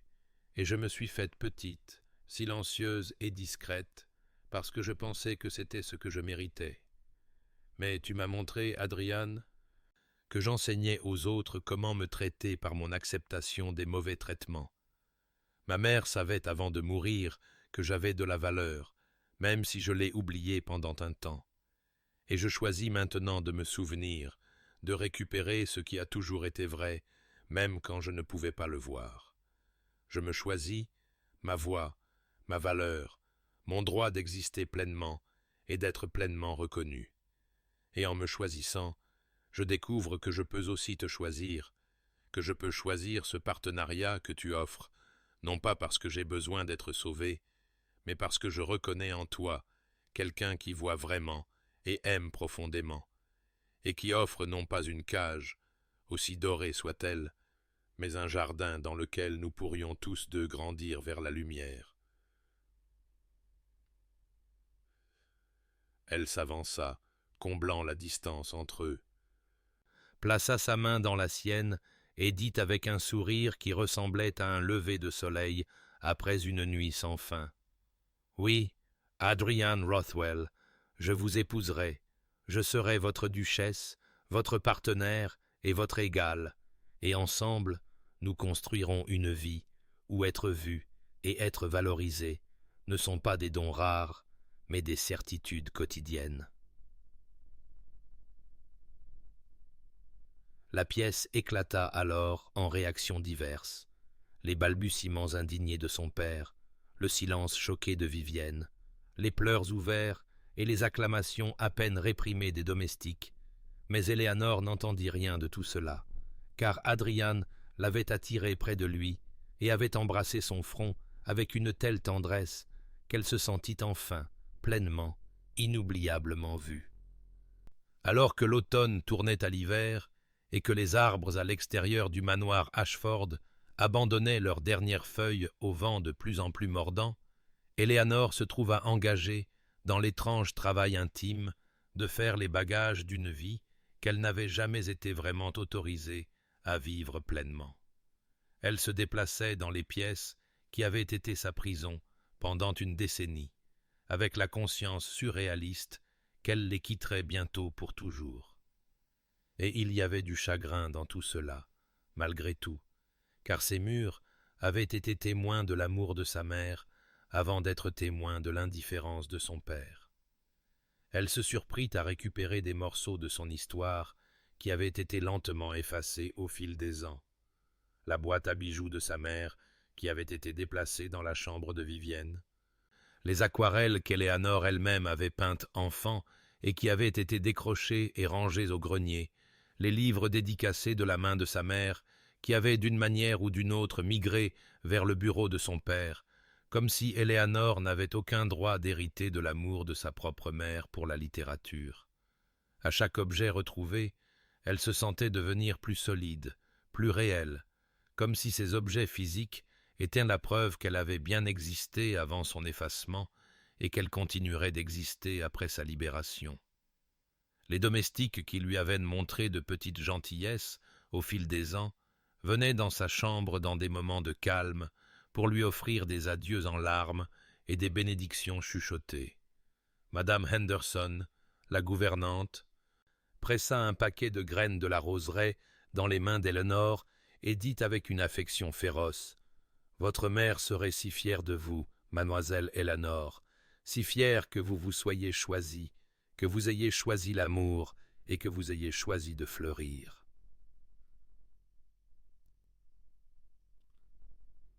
Éléanore pleura alors, car elle comprit qu'elle avait été vue tout ce temps par ces femmes qui n'avaient aucun pouvoir d'intervenir, mais qui avaient été témoins de sa souffrance et avaient gardé l'espoir de sa libération, même quand elle avait cessé de le garder pour elle-même. Lors de sa 3e soirée de préparation, on frappa doucement à sa porte, et Vivienne entra sans y être invitée. Éléanore se prépara à une autre performance de sororité blessée ou de cruauté acérée, mais au lieu de cela, sa sœur ferma soigneusement la porte derrière elle et se tint au centre de la pièce, paraissant soudain jeune, perdue et en rien semblable à la brillante fille dorée qui avait régné sur la maisonnée pendant une décennie. Vivienne dit, avec une crudité qu'Éléanore ne lui avait jamais entendue, « J'ai été cruelle avec toi,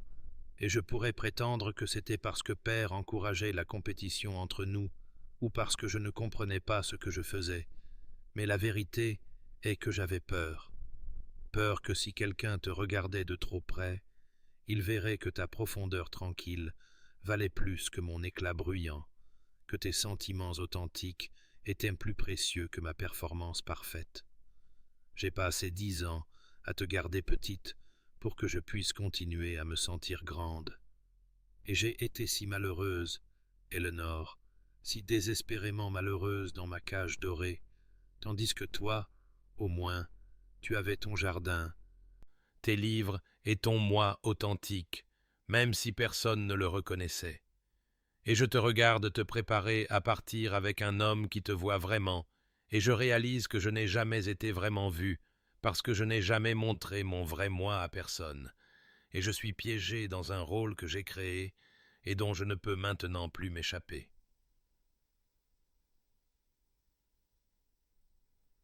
Les sœurs se regardèrent à travers la pièce avec une honnêteté qui n'avait jamais existé entre elles,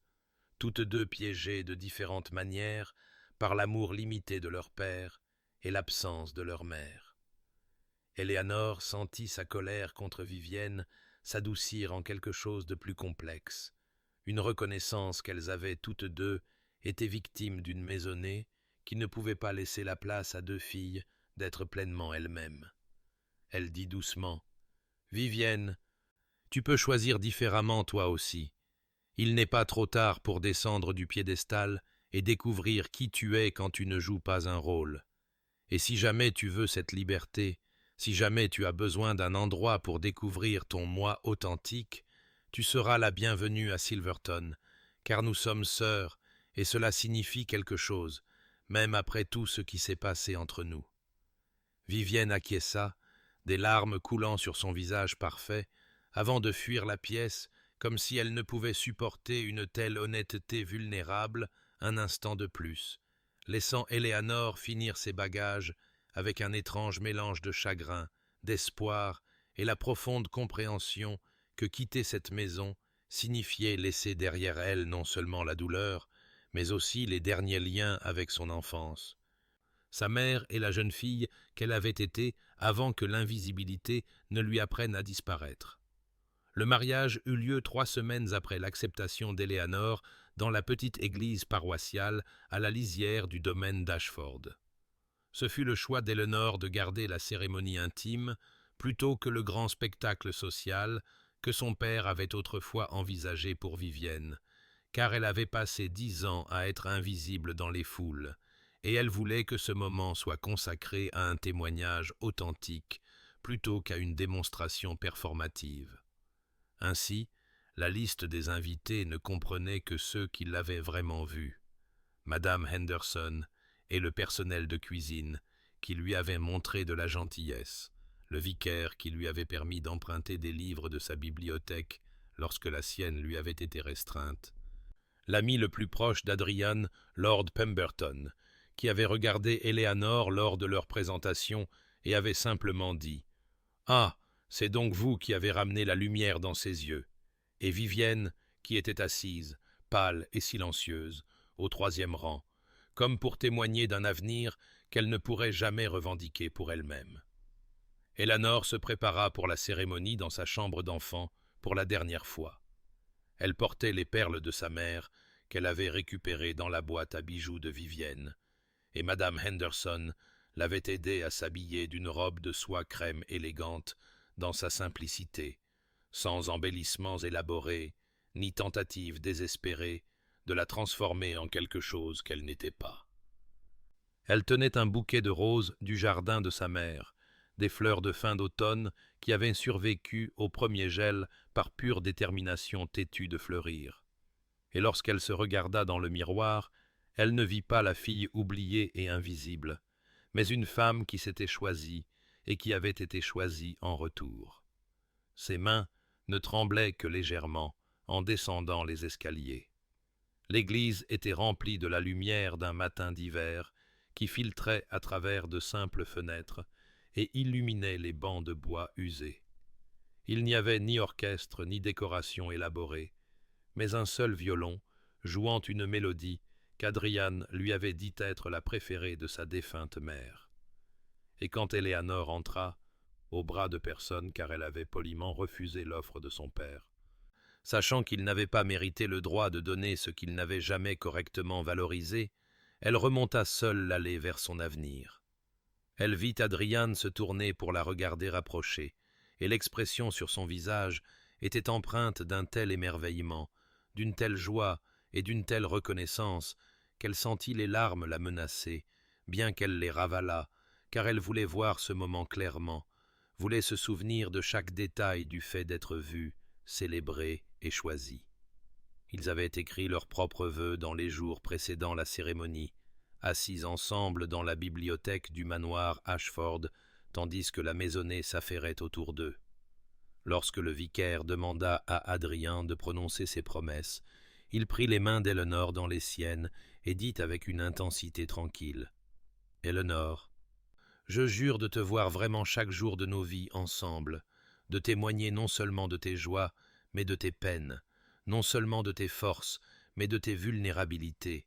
de créer un espace où tu n'auras jamais besoin de te faire petite, silencieuse ou invisible, et de construire avec toi un partenariat d'égaux, où ta voix comptera autant que la mienne, et où tes rêves seront aussi dignes d'être poursuivis que n'importe quel rêve que je pourrais avoir. »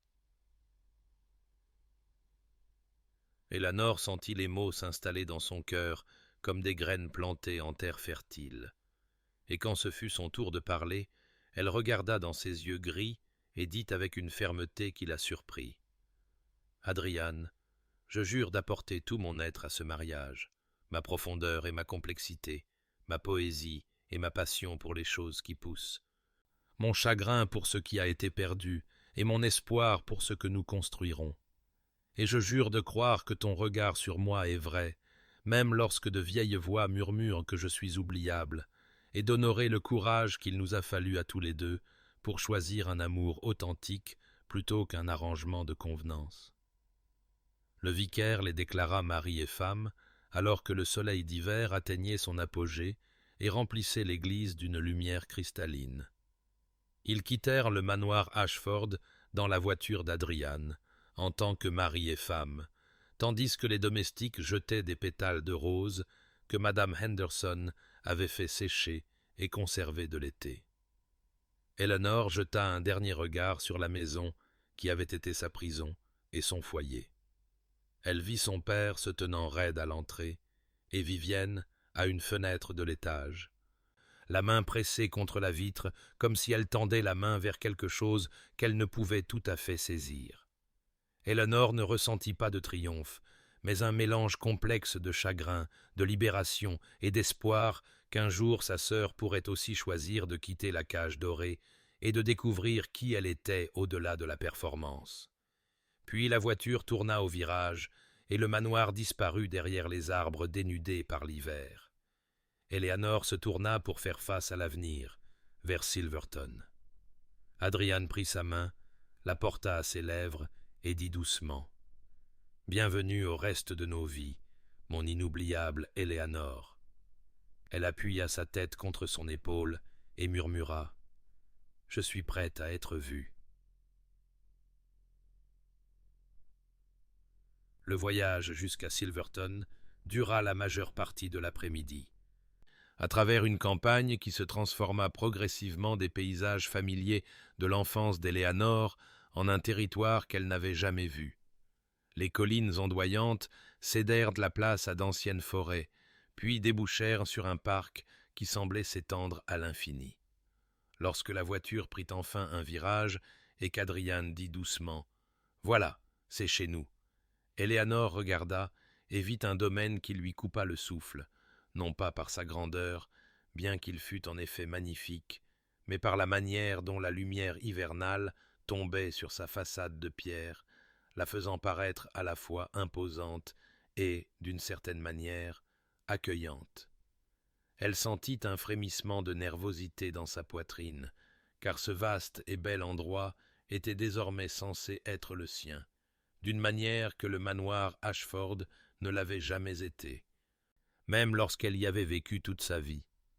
Adrian l'aida lui-même à descendre de la voiture plutôt que d'attendre un laquais, et alors que ses pieds touchaient l'allée de gravier, il garda sa main et dit avec une intensité qui lui serra la gorge. « Eleanor, je veux que tu comprennes quelque chose dès ce premier instant. Ce n'est pas ma maison dans laquelle tu entres en tant qu'invitée, ou même en tant qu'épouse, qui doit s'adapter aux structures existantes. C'est notre maison, et je veux que tu te sentes libre de changer quoi que ce soit, d'arranger quoi que ce soit, de revendiquer n'importe quel espace comme le tien. Car tu ne remplis pas un rôle ici, tu crées une vie, et la différence importe plus que je ne peux l'exprimer. » Elle acquiesça, car elle ne pouvait pas encore parler. L'émotion de recevoir la permission de prendre de la place après une décennie à se faire dire de se faire plus petite la submergeant.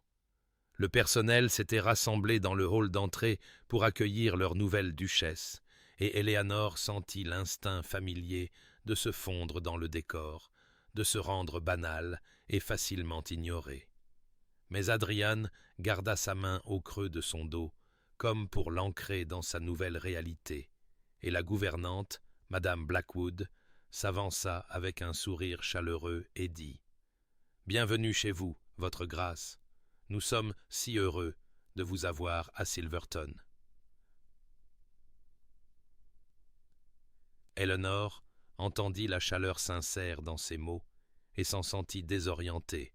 car elle s'était tellement habituée à être soit ignorée, soit simplement tolérée, que cet accueil sincère ressemblait à une langue qu'elle avait oublié comment parler. Adrian la guida à travers les pièces principales de la maison, et elle essaya d'absorber la beauté des espaces. La bibliothèque avec ses fenêtres du sol au plafond donnant sur les jardins, le salon du matin peint un jaune d'eau qui captait même la pâle lumière de l'hiver, la galerie ornée de portraits d'ancêtres Rothwell qui semblaient observer son passage avec des expressions allant de la désapprobation sévère à l'amusement énigmatique. Dans chaque pièce, Adrian lui demandait son avis, ce qu'elle pensait de l'agencement, si elle voulait changer quelque chose, et Eleanor réalisa, avec un choc qui la parcourut tout entière, qu'il voulait sincèrement ses pensées, que ce n'était pas une courtoisie performative, mais une véritable invitation à façonner leur vie commune. Lorsqu'ils atteignirent les appartements de la duchesse au 2e étage, Adrian s'arrêta, la main sur la porte, et dit avec une douceur prudente « J'ai demandé au personnel de préparer ces pièces, mais je leur ai dit de garder la décoration minimale, car c'étaient les appartements de ma mère, puis brièvement ceux de Catherine. Je ne veux pas que tu sentes que tu habites l'espace de quelqu'un d'autre, ou que tu vis parmi les choix d'une autre femme. » Quand il ouvrit la porte, Eleanor vit une suite de belles pièces qui avaient été clairement nettoyées et aérées, mais ne portaient presque aucune touche personnelle, les murs d'un crème neutre, le mobilier élégant, mais impersonnel. Adrian continua. « Je veux que tu redécores entièrement ces pièces. Choisis les couleurs qui t'appellent, les meubles qui conviennent à ton confort. Remplis les étagères de tes livres et les murs d'œuvres d'art qui parlent à ton âme. Car ce n'est pas l'espace de Catherine que tu occupes, Eleanor, c'est ton espace à créer à partir de rien, et je veux que tu ressentes cette liberté. » Eleanor entra lentement dans la pièce, qui était désormais censée être son sanctuaire privé, et sentit des larmes couler sur ses joues, car le cadeau qu'il lui faisait n'était pas seulement de belles pièces, mais la permission d'exister pleinement, de revendiquer l'espace, d'être visible dans sa propre maison. Ce premier soir, ils dînèrent seuls dans une petite salle à manger informelle plutôt que dans la grande salle à manger d'apparat, et la conversation coula facilement entre eux, comme toujours. Mais il y avait maintenant une couche supplémentaire d'anticipation nerveuse, car ils étaient mariés, c'était leur nuit de noces, et Eleanor avait très peu pensé aux dimensions physiques du mariage, s'étant tellement concentrée sur la révélation émotionnelle d'être choisie. Quand Adrian tendit la main à travers la table pour prendre la sienne et demanda doucement « As-tu peur ?» Elle considéra sérieusement la question avant de répondre. « Pas de toi, mais de ma propre inexpérience, de ne pas savoir comment être une épouse, de te décevoir après que tu m'as tant donné. » Il porta sa main à ses lèvres, embrassa ses phalanges et dit avec une tendre honnêteté: « Alors nous sommes égaux dans nos vulnérabilités, car je suis terrifié d'être le genre de mari qui prend plutôt qu'il ne donne, qui exige plutôt qu'il n'invite. Je pense que nous devons simplement nous promettre d'être doux l'un envers l'autre pendant que nous apprenons à construire cette intimité ensemble. » Et quand il la conduisit plus tard à la porte communicante entre ses appartements et les siens, et demanda: « Puis-je » Avec un respect si prudent pour son autonomie, elle sentit quelque chose se déverrouiller dans sa poitrine, une dernière barrière de peur se dissolvant face à sa tendresse constante. Elle dit « oui », non pas comme une soumission, mais comme un choix, et ils se retrouvèrent dans l'obscurité avec une vulnérabilité et un soin qui ressemblaient à une autre sorte de vœu, une autre promesse de se voir mutuellement. Et plus tard, alors qu'Eleanor était allongée dans les bras d'Adrian, dans le grand lit qui était maintenant le leur,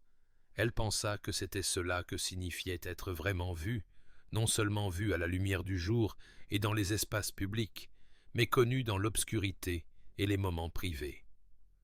Non seulement appréciée pour ses qualités agréables, mais acceptée dans son entièreté. Et elle murmura dans le silence: « Je ne savais pas que cela pouvait être comme ça. » Adrian la serra plus fort et répondit: « Moi non plus, mon inoubliable Éléanore, moi non plus. » Alors que l'hiver cédait la place au printemps, comme il le fait toujours malgré les longues ténèbres qui nous font douter que la chaleur reviendra un jour, Éléanore se découvrit en train de se transformer de manière à la fois visible et intérieure. Les mois passés à Silverton lui avaient donné quelque chose qu'elle n'avait jamais possédé au manoir Ashford: l'espace et la permission de découvrir qui elle était réellement sous les couches d'invisibilité dont elle s'était enveloppée pour se protéger. Elle avait redécoré les appartements de la duchesse dans des tons de vert profond et d'or qui lui rappelaient le jardin de sa mère dans son abondance estivale. Elle avait rempli les étagères de livres de poésie et de philosophie, et des carnets où elle continuait d'écrire ses propres vers. Et lorsqu'elle se réveillait chaque matin dans des pièces qui reflétaient ses propres goûts et sa sensibilité plutôt que l'héritage de quelqu'un d'autre, elle ressentait un petit frisson de reconnaissance que cet espace, cette vie, lui appartenait vraiment. La gestion du domaine devint une autre voie inattendue de découverte de soi, car Adrian insistait pour l'inclure dans les décisions concernant les locataires, l'utilisation des terres et les comptes de la maison. Eleanor découvrit qu'elle avait une aptitude naturelle à comprendre le réseau complexe de relations et de responsabilités qui soutenait Silverton. Madame Blackwood remarqua un après-midi, avec un respect sincère, que la duchesse avait le don de voir ce dont les gens avaient besoin avant même qu'ils n'aient à le demander, et Éléanore réalisa avec un sursaut que le fait d'être vue elle-même l'avait rendue meilleure à voir les autres, que la visibilité n'était pas une ressource limitée, mais quelque chose qui s'étendait à mesure qu'elle était pratiquée. Elle créa de nouveaux jardins ce printemps-là, travaillant aux côtés du jardinier en chef pour concevoir des espaces qui fleuriraient successivement du début du printemps à la fin de l'automne. Elle apporta des boutures des roses de sa mère d'Ashford et les planta dans un coin abrité où elles seraient protégées des vents violents. Et tandis qu'elle s'agenouillait dans la terre, les mains profondément enfouies, elle se sentit connectée à quelque chose de plus grand qu'elle-même, au cycle de croissance, de dormance et de renouveau, qui n'avait rien à voir avec le fait d'être vue ou oubliée, et tout à voir avec la force tranquille et persistante de la vie elle-même. Adrian avait découvert un de ses carnets de poésie dans la bibliothèque où elle l'avait laissé en cataloguant des livres, et plutôt que de le lui rendre avec un désintérêt poli, Il avait lu les poèmes attentivement, puis était venu la trouver avec une expression d'un tel émerveillement et d'une telle fierté qu'Eleanor s'était sentie gênée et exposée. Il avait dit avec une intensité tranquille « Eleanor, ils sont extraordinaires. Avez-vous déjà envisagé de les publier ?» Elle avait ri de l'impossibilité d'une telle idée, mais il avait persisté. Finalement, elle avait accepté de le laisser partager une sélection avec son ami Lord Pemberton, qui avait des relations dans les cercles littéraires de Londres. Lorsque la nouvelle arriva qu'une revue respectée voulait publier 3 de ses poèmes sous la signature anonyme E.A. Eleanor ressentit une validation qui allait au-delà même de l'amour d'Adrian, car c'était le monde au-delà de Silverton qui lui disait que sa vie intérieure, sa façon de voir, avait une valeur qui s'étendait au-delà de ses relations personnelles. Les défis sociaux se présentèrent comme elle s'y attendait, car la société londonienne était intensément curieuse du choix inattendu d'épouse du duc de Silverton. Lors de leur première grande apparition sociale au bal de printemps de Lady Pemberton, Eleanor avait senti le poids de centaines d'yeux, évaluant sa banalité et la trouvant inexplicablement inadéquate pour sa position. Elle avait entendu les murmures. « C'est la duchesse, mais elle est si quelconque, et j'ai entendu dire qu'elle était pratiquement une servante dans la maison de sa propre famille. Comment diable a-t-elle capturé Silverton ?» L'ancien instinct de se faire plus petite, de se fondre dans le décor, était remonté puissamment. Mais Adrian avait gardé sa main à sa taille et lui avait chuchoté « Laissez-les regarder, laissez-les s'étonner, car ils ne comprendront jamais que ce que j'ai trouvé en vous vaut plus que toute leur approbation combinée. » Eleanor avait relevé le menton et avait rencontré les regards curieux, avec une dignité tranquille, sans jouer un rôle, ni prétendre être quelqu'un qu'elle n'était pas, mais en existant simplement pleinement dans sa propre peau. Elle avait vu quelque chose changer sur certains visages,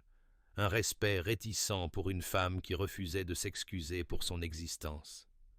Elle avait écrit à Vivienne 3 fois depuis le mariage, des lettres prudentes qui offrait une connexion sans exiger de réponse, car elle comprenait que la cage dorée de sa sœur était à certains égards plus difficile à fuir que ne l'avait été l'invisibilité d'Eleanor. Lorsque la 3e lettre reçut enfin une réponse, Eleanor l'ouvrit les mains tremblantes pour trouver une brève note qui disait seulement « Je suis heureuse que tu sois heureuse. Je pense que je n'ai peut-être jamais su ce qu'est le bonheur en dehors de la performance. Ta sœur, Vivienne. » Eleanor avait pleuré pour l'aperçu de vérité sous la façade parfaite de sa sœur et avait répondu immédiatement avec une invitation à visiter Silverton chaque fois que Vivienne souhaiterait un répit de la performance sociale incessante que leur père exigeait. Les mois à Silverton apprirent à Eleanor que la transformation n'était pas un moment dramatique unique, mais une accumulation de petits choix quotidiens pour revendiquer l'espace, dire la vérité, croire que sa présence importait. Il y avait encore des jours où les vieilles voix murmuraient qu'elle était banale et oubliable. Mais maintenant, elle avait la présence stable d'Adrian et sa propre connaissance de soi grandissante pour contrer ces murmures.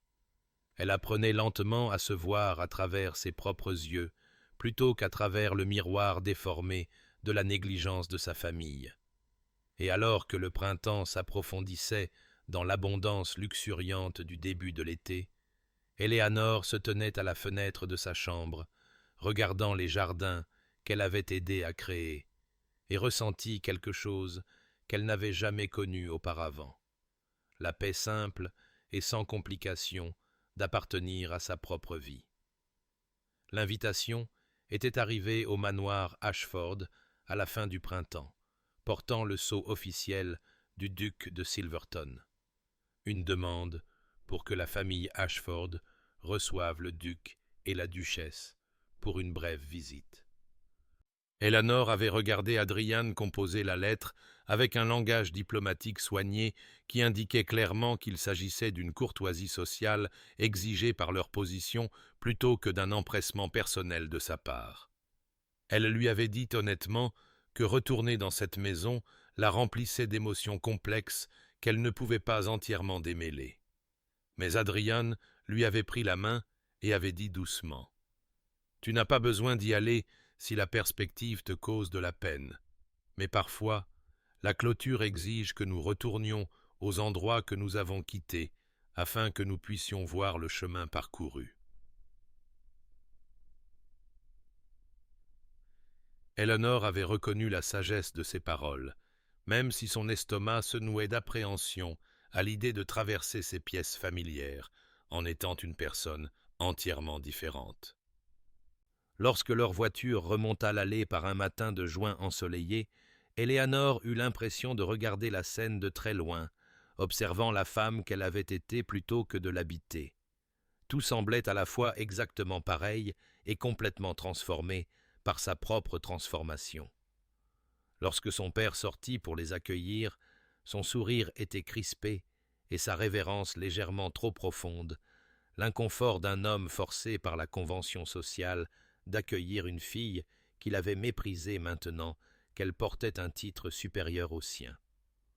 Eleanor ressentit un étrange mélange de justification et de tristesse,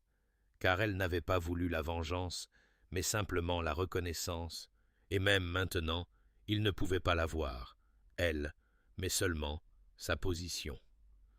La réception formelle dans le salon fut un exercice de politesse soigné.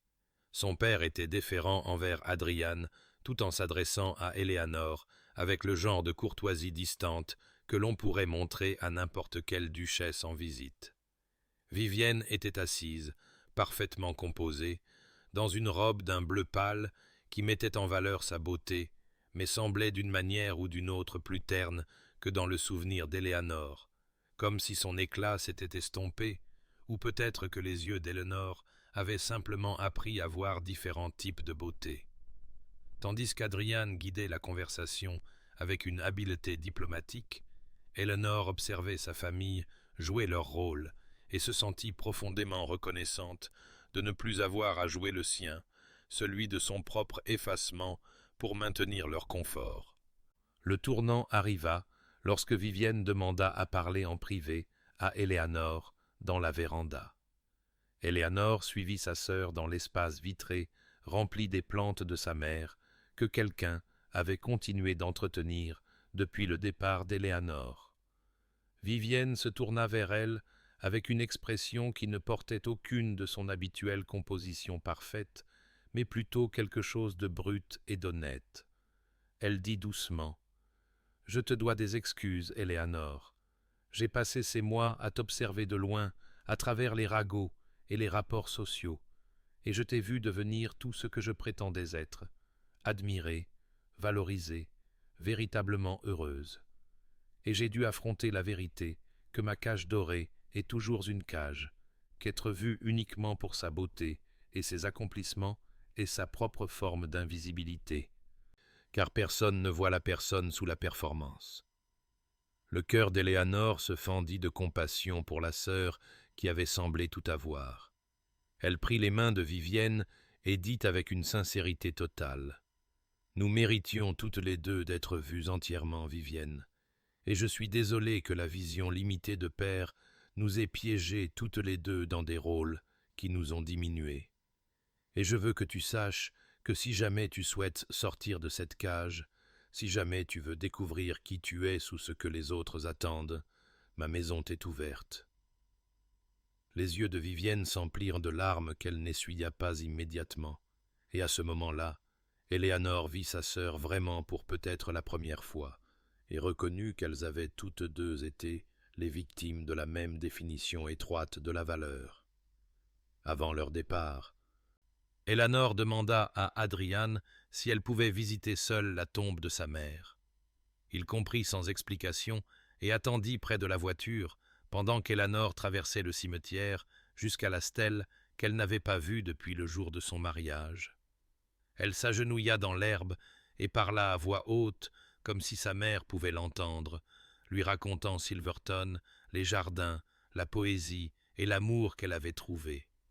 Elle dit « Tu m'as dit un jour que les roses fleurissent en leur temps, que forcer la croissance ne fait qu'endommager ce qui essaie de devenir. Je comprends maintenant que ma décennie d'invisibilité n'a pas été du temps perdu,